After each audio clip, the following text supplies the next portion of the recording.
Hey everyone, welcome to the Rosalie Elliott Show. We are going all around the world to explore music and psychology and so much more. And I want to bring you something special. We recently listened to a special artist together, GoldFord. I was mind blown by the music and the sound that came out of his mouth. And there is a new song called Shine Through. It's out on Spotify, so go check it out. Goldford, Shine Through. Goldford is blowing up. His music has been going viral on TikTok and Instagram Reels, but I feel like he should be getting much more attention just as an artist overall for all his work. I think that's awesome that artists get exposure through these viral Reels on TikTok and Instagram and YouTube. But I think it's important that we don't just leave it at that. Let's just not listen to the little clips and put them on our videos and then it's like, cool, nice, this was fun and catchy, I got all the views. What about the artist? What about the whole song? That's what gets fascinating. So I want to check out Shine Through with you. He is going on tour, by the way, so be on the lookout for that. Goldford is going on tour, so get yourself a ticket to one of those if it's in your area. And what else? And I want to check out the acoustic version with you. But let's listen to just a snippet of it for a moment. I see my behavior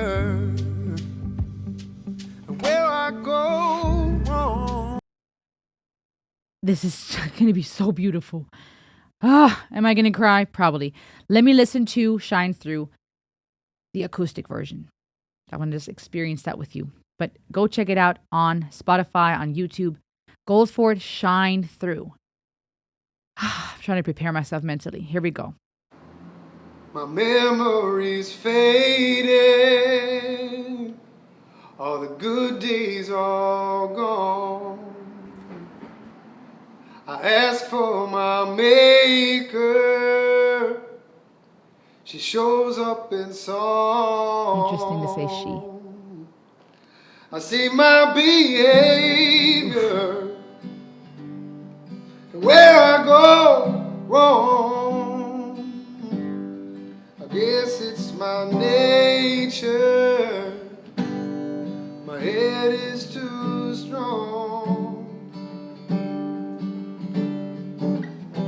If I can only get out of my own way, that's when the light shines on through. I got nothing to lose but the way it made me a mountain to move.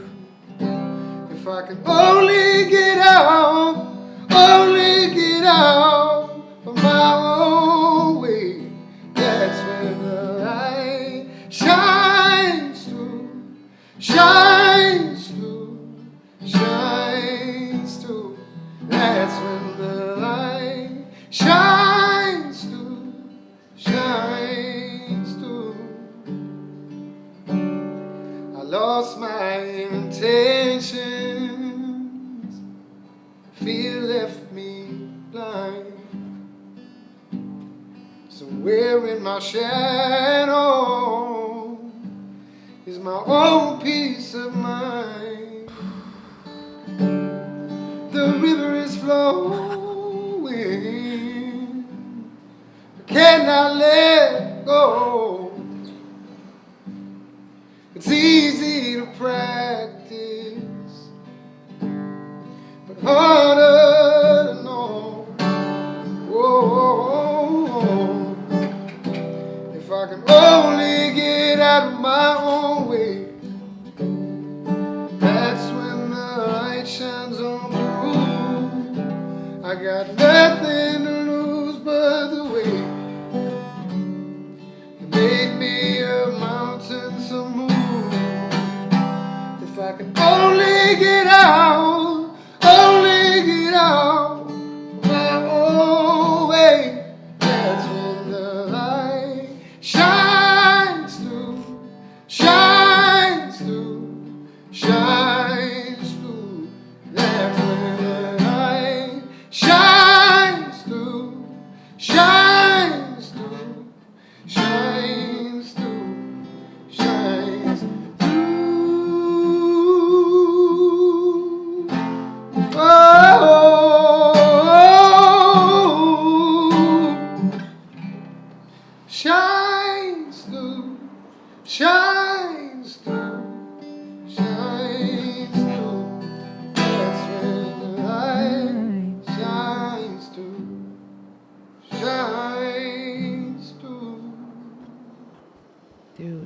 GoldFord. Got a little rough at the end, but we don't need all of it. I mean, it's a live take. That was so beautiful. Um, I loved that. I love even that it was rough in the end, that there was one or two moments where he kind of adjusted or, you know, I love that because, well, and this is, also interesting psychologically, right? How when person is not perfect and it's not all auto-tuned and it's real and relatable, there's different ways why that touches us. On one hand, I think it's because it's nice to see the humanity that other people aren't perfect. But it's also encouraging because it happens to me all the time, right? I may come in just a little flat or sharp or something doesn't quite work out the way I hoped. And you get in your own head and you go, man, you get in your own way. And crazy that this was happening in real time, right? I don't know what was going on in his mind towards the end with that live take and allowing it to not be perfect in the end, allowing to have that little, I don't know if what was it, flat or sharp or just a little moment that didn't quite work out the way he hoped. But then to leave it at that and to not go fix it and go, no, another take. And to leave it at that. Even this final pose of him just sitting there, I don't know what he's thinking. Is he reflecting, going crap, beating himself up for that? Is he getting out of his way so the light can shine through so that this song can touch people? Right? If he keeps messing with it, if he keeps trying to perfect this moment, is it going to be as authentic as he would hope? Is it going to be able to touch people as deeply as his real authentic self does? And so sometimes we have to get out of the way for the light to shine through. And I want to talk more about the lyrics and why this touches me so deeply. But I just love that real moment for a second because it makes me go, I'm not alone, Maybe there's hope for me yet. I see these amazing singers and then I compare myself or I have imposter syndrome or I think that, if I can't get that note right, then why try to begin with? So seeing other people's humanity helps people feel less alone. And we do that, right? We compare ourselves up or down socially, trying to figure out where we fit in or feel better when we see other people that we look up to not do so well. I just recently read an article on that as well. When you see, the latest celebrity couple is getting divorced, right? People experience Schadenfreude. It's a German word for you're happy about someone else's sorrow and struggle. Not necessarily because we're evil, malicious people, but because it's almost comforting to see that someone who seemed to have it all, who was high and lofty and mighty, is experiencing failure and despair just like the rest of us. So, that's where we socially compare ourselves up or down sometimes. But at the same time, I think psychologically why it's so beautiful to see people's raw and real honest experiences is because it makes us feel less alone. And loneliness is a key fear when it comes to existentialism, right? We have our death anxieties, we have our desire for freedom, and we have loneliness, right? Which also ties into our death anxieties because that's ultimately the place we will have to go to alone.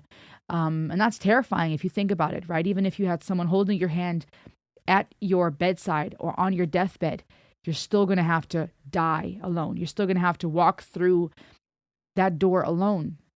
And I wonder how that makes you feel, even just hearing that or pondering that thought for a second, right? Imagine, even if you have someone holding your hand saying, it's okay, I'm here. Once you close your eyes and you breathe your final last breath, they're still alive. They're staying behind. You're leaving. Or vice versa, when you're the one holding someone else's hand, you're staying behind. They're gone. That's very heavy when you actually dare to deal with it and think about it. Death anxiety, right? Loneliness, the ultimate loneliness in death. This fear of not wanting to lose time and wanting to control it, but not being able to control time, not being able to make that dang clock stop ticking. Right? There's different fears that arise when we actually dare think about it. And so his humanity here, I think, also makes me feel less alone. It makes me go, oh, I'm not perfect. But he was pretty dang perfect, to be honest, though. The way that he opens his mouth, sheesh. I said this in my first reaction to his work.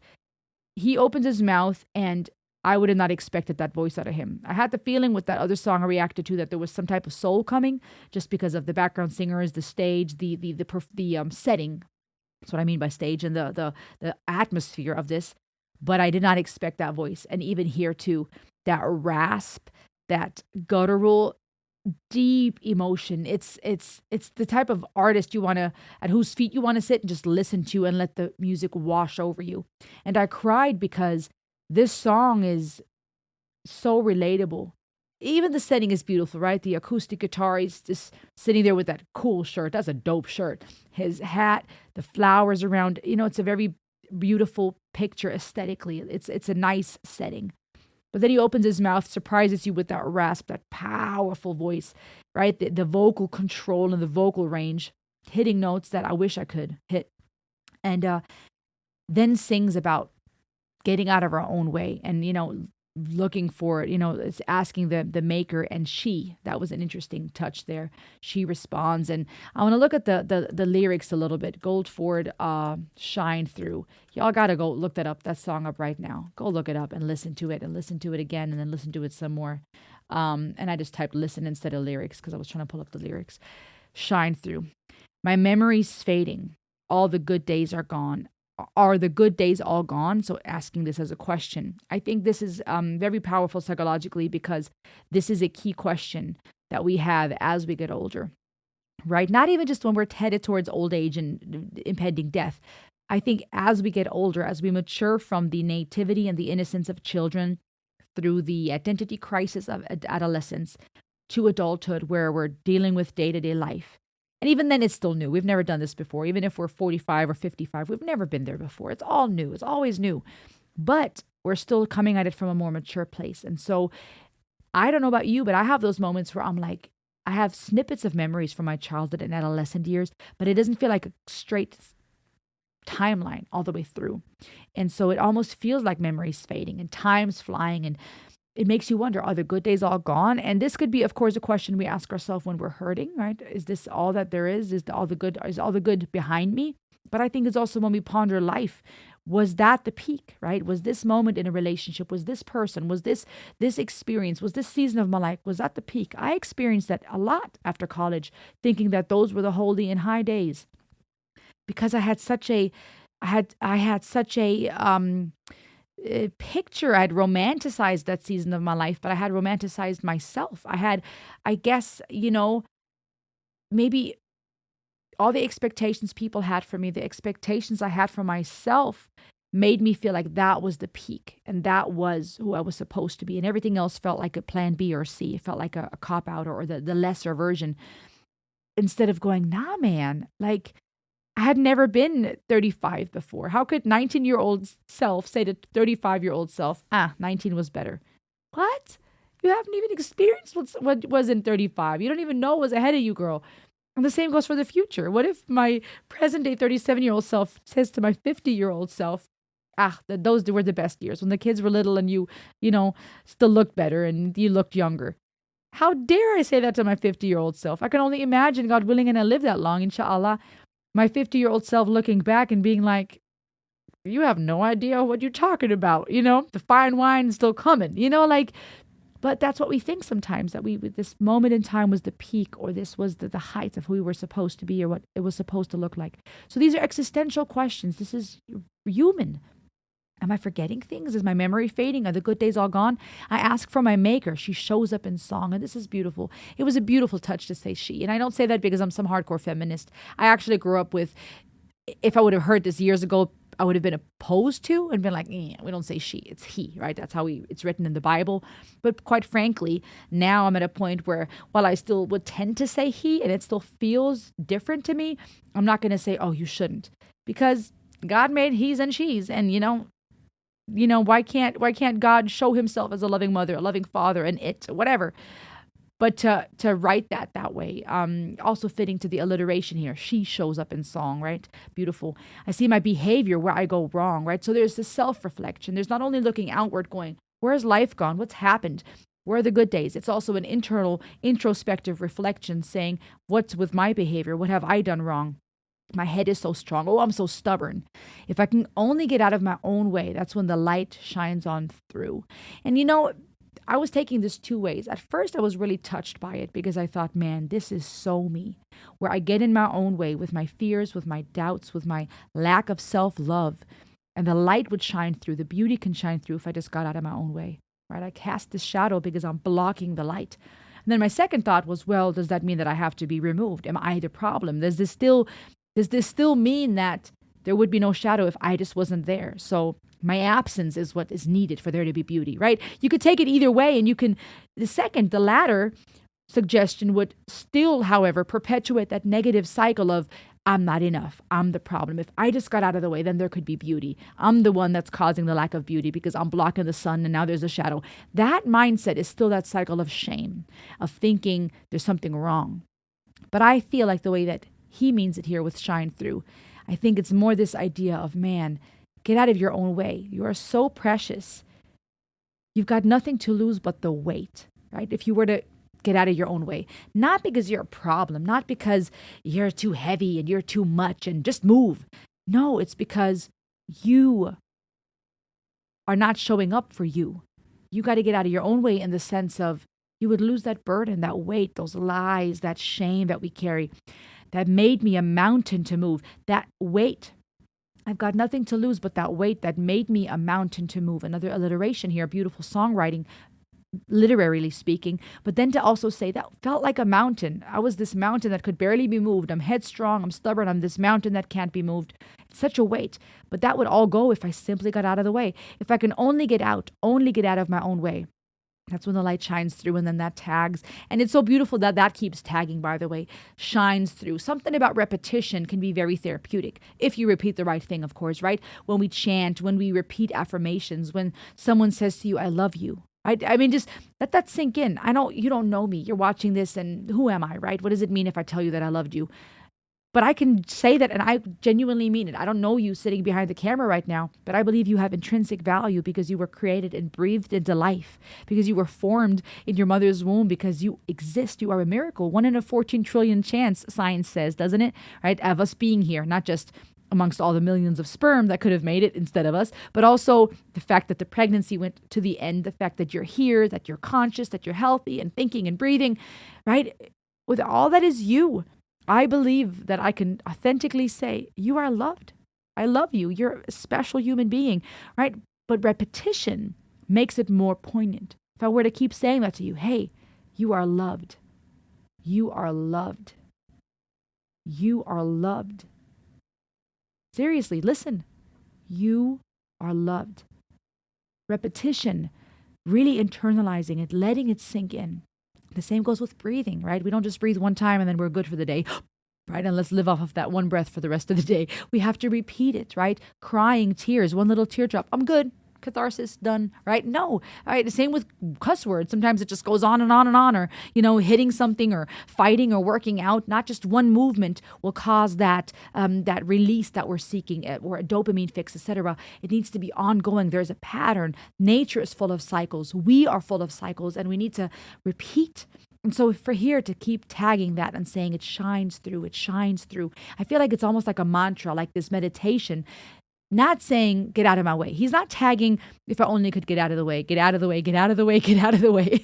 He's tagging the part that says, shines through, shines through, shines through. And that too is powerful, therapeutic, and psychologically important. We're focusing on that part.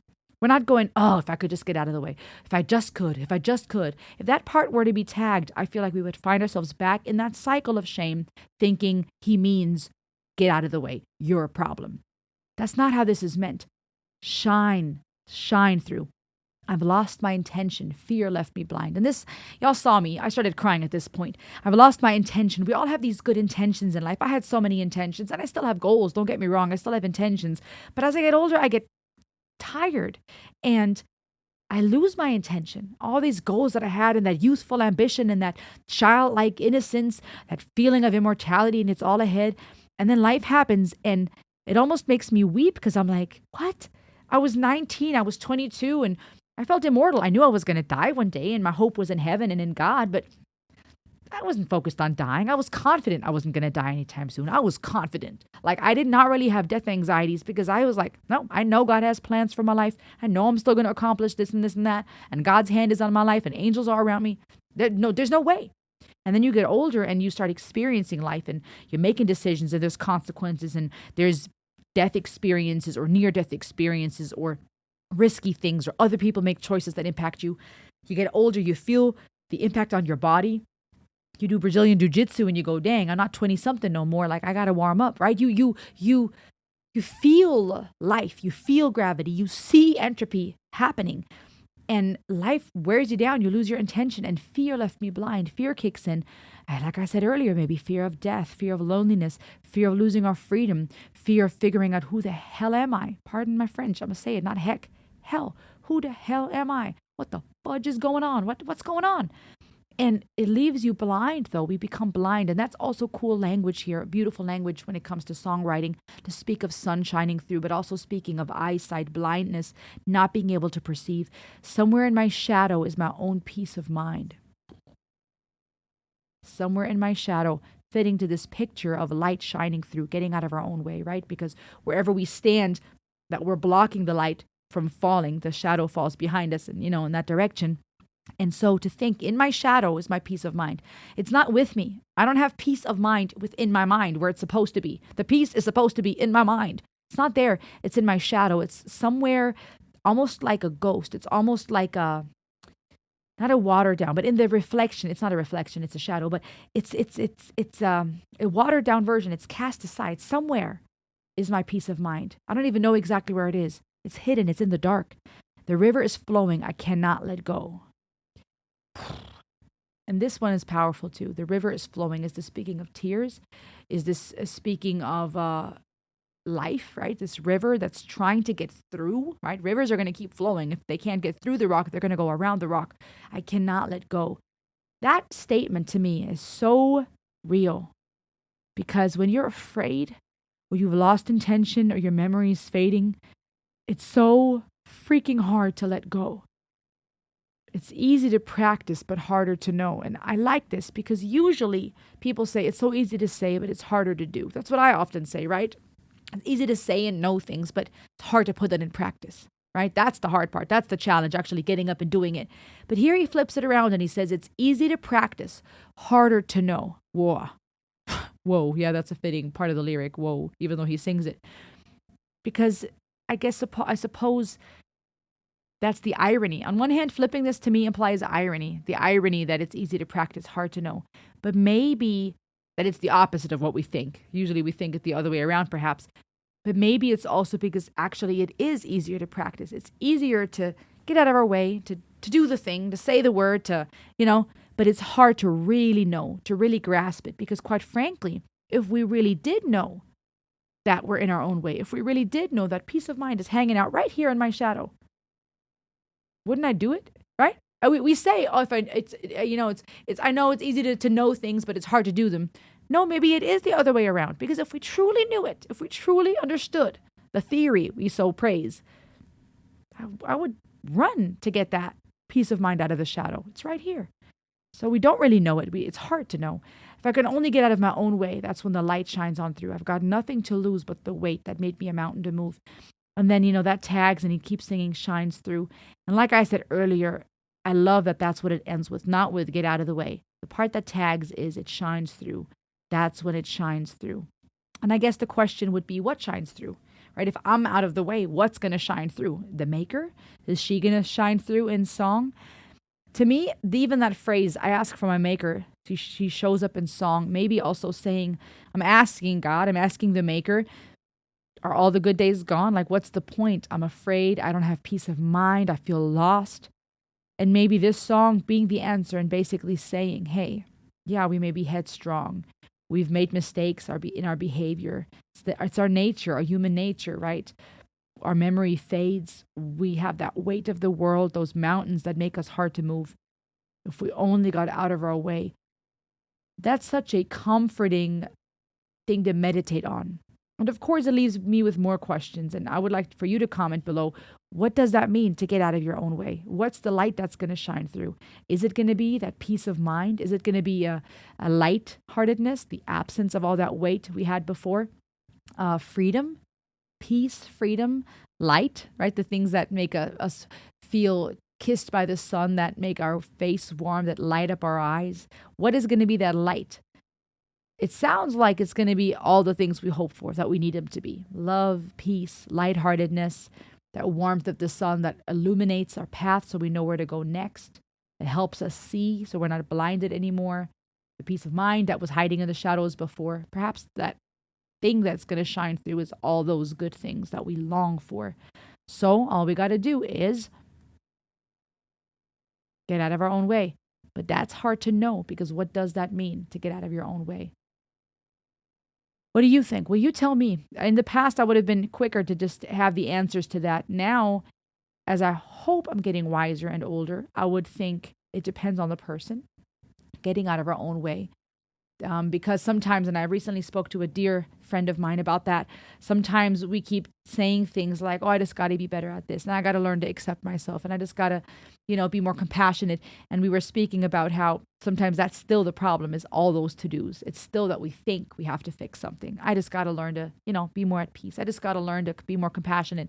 But the problem is, the reason why we weren't compassionate to begin with is because of shame, because of not feeling like enough. So by saying, oh, these are all the things I need to stop doing, by looking at it from the negative angle, she wisely pointed out, we're still giving ourselves a to-do list of all the things that are wrong with us, instead of coming at it from the other way around and looking at all the things that we are doing perhaps, or that we could do, instead of focusing on all the things we shouldn't do, right? There's a different approach to it, a different story we're telling ourselves. But it's tricky when we go, oh yeah, I need to be more compassionate. I need to do this. I need to do that. For certain personality types, that's exactly the dilemma. Continuously thinking, I need to fix something else about myself. Maybe that's what getting out of your own way looks like for other people.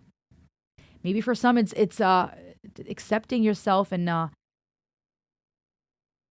operating from a place of love, and then from there on, better habits will be built, instead of thinking you have to fix all your habits before you can love yourself, right? I know there's people that talk about that speak about, am I going to fix things until I can, or change things until I can love myself, or am I going to love myself until things change, right? It always depends on what angle are you storying. But that is hard to know. It's hard to really grasp that. I know some of the things that they may mean for me personally, right, in regards to getting out of my own way. Letting go is one of them. Control. Really reminding myself that I cannot control other people, that I need to find my own peace of mind, and figuring out day to day what that looks like, making space for myself.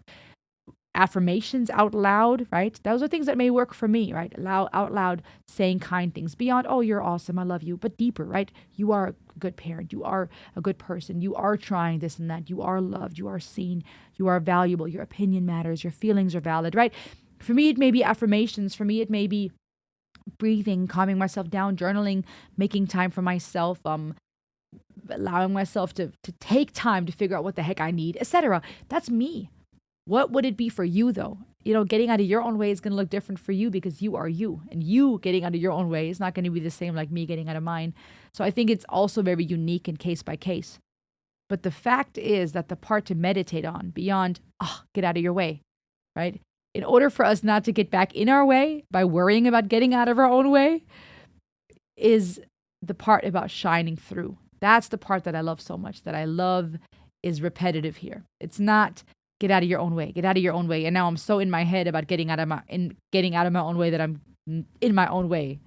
Instead going, it will shine through. The light will shine through. It will shine through. Meditating on that mantra, that powerful message.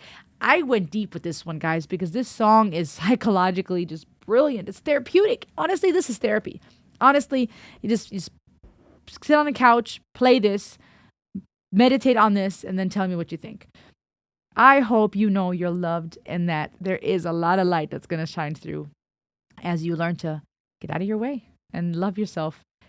Man, shout out to GoldFord for these deep songs and that gorgeous voice. Oh my gosh.